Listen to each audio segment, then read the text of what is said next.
మీకు movies ఇంట్రెస్టా? Serials ఇంట్రెస్టా ఎక్కువ? See, actually, in fact, I never had a plan of coming to the movies, and I was working in Singapore and studying there. అప్పుడు IT boom 2000 టైంలో IT boom ఫుల్గా వచ్చింది. So my friends were suggesting me. I was into non IT, designing and డ్రాఫ్టింగ్లో ఉండేవాడిని. So of structure steel. So ఐటీలో shift అయితే better ఉంటుంది, ఇంకా బాగుంటుంది కెరీర్, ఫ్యూచర్ అంతా అదే అని చెప్పి they send me to Hyderabad. కొన్ని కోర్సులు చేయడానికి నేను సింగపూర్ నుంచి హైదరాబాద్ వచ్చాను. సో అనుకోకుండా నా చైల్డ్హుడ్ ఫ్రెండ్ కూడా వచ్చేసారు. అనుకోకుండా నా childhood friend and my classmate చిన్నప్పటి నుంచి, వాడు he was seriously trying to movies. అప్పుడు నాకు తెలియదు, బికాజ్ అప్పటికి నేను 7 years ఉండిపోయాను సింగపూర్లో. సో వీళ్ళంతా అవుట్ ఆఫ్ టచ్ అయిపోయారు. సో వాడు సిన్సియర్గా ట్రై చేస్తున్నాడు. అండ్ అతను ప్రభాస్ వీళ్ళందరితోటి, ఎవరు మన ఎంఎస్ నారాయణ గారు అబ్బాయి, వీళ్ళందరూ కలిపి ఒక బ్యాచ్ కింద నేర్చుకున్నారు యాక్టింగ్ ఇన్స్టిట్యూట్, వైజాగ్ సత్యానంద్ ఇన్స్టిట్యూట్లో. So this gave us seriously trying into movies. So స్లోగా రోజు వాడిని చూస్తూ చూస్తూ అనుకోకుండా ఒక రోజు ఒక ఏమంటారు, ఒక ఇంటర్వ్యూకి తను వెళ్తుంటే, it's like getup test, screen test, audition kind of audition, and it's for an ad. So he asked me to drop him there. ఆ డ్రాప్ చేసి వెళ్ళిపోతున్నామని ఏంటో లైక్ డోర్ నాక్ మీ అన్నమాట సమ్వేర్. దాని నుంచి తలుపు తట్టదంటారు కదా, మీకు అలా తట్టింది అనమాట. ఒక అసిస్టెంట్ డైరెక్టర్ వచ్చి, ఎస్ మీరు వచ్చారు ఆడిషన్ అంటే, లేదు I came to drop my friend అన్నాడు. Why don't you give a try అన్నాడు. మా ఫ్రెండ్ బాగా ఎంకరేజ్ చేశాడు ఆ టైంలోని. ఓకే వెళ్ళాను, ఆడిషన్ ఇచ్చాను. Fortunately and unfortunately I got selected. మా ఫ్రెండ్ పాపం సెలెక్ట్ అవ్వలేదు. So that was my entry into the industry. And that was an ad for Airtel. Tirupati కొండలోనే ఒక ఎయిర్టెల్ యాడ్ వచ్చింది. It went for about 4 years 5 years వచ్చింది. Everywhere, movie theatres అవ్వచ్చు, railway stations, bus stands, TV, ఎక్కడన్నా non stop వస్తూ ఉండేది అనమాట.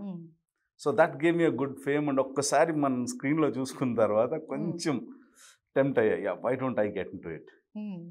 So మా ఫ్రెండ్ సజెషన్ తోటే యాక్టింగ్ అండ్ డైరెక్షన్ కోర్స్ చేసి, డైరెక్షన్ కోర్స్ కూడా చేశారా? Actually in fact direction was my concentration అండి అప్పట్లో. వర్క్ చేసింది 2 days వర్క్ చేసాము యాడ్కి. బట్ ఆ కెమెరా, ఆ టీము అదంతా కొంచెం ఇంప్రెస్ అయ్యాను అనమాట. సో టేక్ యాక్షన్ రోల్, ఇదేదో ఇంట్రెస్టింగ్గా ఉంది కదా, more than acting, why don't you be a creator అనుకున్నట్టుగా వచ్చాను.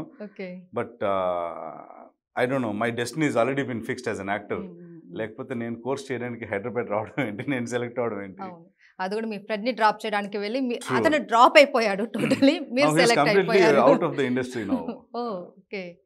సో ఎలా అనిపించింది సార్ ఇండస్ట్రీలోకి రాగానే? మీరు ఒక కామెంట్ చేశారు ఇంతకుముందు, ఇండస్ట్రీలో కాళ్ళు మొక్కాలి, అణిగి మణిగి ఉండాలి అవకాశాల కోసం, బట్ నేను ఎప్పుడు అలా చేయలేదు అనేసి అన్నారు. సో ఎందుకు అంత అణిగి మణిగి ఉండాల్సిన అవసరం ఉంటేనే ఇండస్ట్రీలో అవకాశాలు ఉంటున్నారు ఎందుకు అన్నది నా పాయింట్. ఓకే. అంటే ఏమో, అంటే నేను the way which I was brought up, నేను ఇంటర్ అవ్వగానే సింగపూర్ వెళ్ళిపోయాను. So I done my advance diploma and specialization in mechatronics in Singapore. అక్కడ చైనీస్ ఆ కల్చర్లోనే పెరిగాను. So I use to work for a company. మా బాస్ ఒక 60-70 years ఉంటుంది, తండ్రి 60+ ఉంటుంది. Use to call him mister only, direct పేరుతో పిలిచేవాళ్ళం. సార్ సార్, గారు గారు, రాగానే నమస్తే, దండం పెట్టడం, గుడ్ మార్నింగ్ అని చెప్పడం. అక్కడ లేదనమాట, హాయ్ అంటాడు బాస్ వచ్చి. దాని 60 years old. అప్పుడు నేను ఇంకా ఎంత కొంచెం just above the teens. Use to say hi. So ఆ కల్చర్ అంతా అలవాటు. ఆల్ ఆఫ్ అ సడన్ ఒక బాస్ వస్తున్నారంటే అందరూ స్టడీ అయిపోయి చేతులు కట్టేసుకుని, ఆయన రాగానే అతి వినయం ప్రదర్శించి, ఇది నాకు చాలా రోజులు డైజెస్ట్ అవ్వలేదు.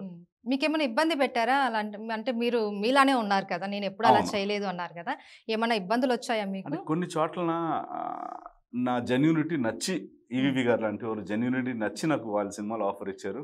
కొన్ని చోట్ల ఎస్ వీడు నాకే నమస్తే కొట్టలేదా, వీడు నాకు కాళ్ళు దండం పెట్టుకోలేదా, ఇది ఇంత పొగరా అన్నట్టుగా కొంతమంది డైరెక్టర్లు ఫీల్ అయ్యారు.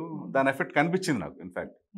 బట్ అప్పుడు నేను రియలైజ్ అవ్వలేదు, దీనివల్లే నేను ఈ క్యారెక్టర్స్ మిస్ అయ్యాను, ఈ సినిమాలో హీరోగా నేను చేయాలి కదా, నేను ఎందుకు సడన్గా మిస్ అయ్యాను అన్నది రియలైజ్ అవ్వలే. తర్వాత మేనేజర్ చెప్పారు, ఆ రోజు నువ్వు తల వంచుతున్నప్పుడు దండం పెట్టేస్తే అయిపోయింది కదరా అంటే, అయ్యో నేను అందుకు అనుకోలేదు సార్, ఆయన ఎందుకు నొక్కుతున్నారు అర్థం అవ్వలేదన్న.